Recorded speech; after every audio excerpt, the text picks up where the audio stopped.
Welcome again to another tutorial video, and in this video we're going to use Fantasynth and make a beat. Before we get into that, the people from Audio Fantasy, that's Jeff, reached out to me and actually asked me to really try this plugin.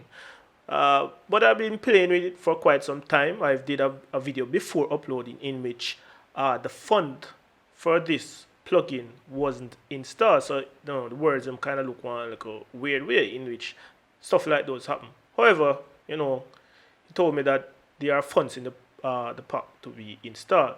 Now, I'll be sure to leave a link in the description. I'll give you a discount code. You can use that too to get further discount on top of the sale that is being held on their website.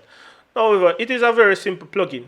But for this installation that I got, it is around 6 GB or so of sounds, very clean sounds, and they are very bright. For me, I would practically use it like for party summer type beat because of the flavor of the type of sounds that are in this plugin. But it have basic stuff like category, you have substantial amount of categories, you have the presets for the category, and you have the mode if you want it legato, monophonic, or polyphonic. Now you have filter, glide, reverb, and gain, and you have the ADSR down here, also with that nice looking keyboard that they have on it.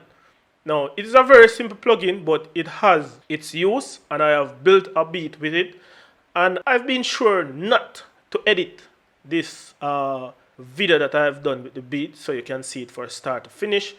Just one problem that I had found in which it wasn't fit to my suit is the bass. That's the only thing, but every other thing about it, the sounds are okay. You can use additional stuff to really get a unique sound on top of the unique sounds that you already have gotten in this plugin.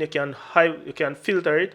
The other thing, I wish they have a selective filter on it instead of high or low pass. You can select what type of filter that you really need on it. Not everyone use high pass filter on their sound or low pass filter on a particular sound. I wish you had control over that particular filtering settings, and the reverb, you have selected types of reverb within it. Those two things, and I hope that within their next update stuff like these go into the plugin. So here goes. Hope you enjoy this video. Go start with the beat right now.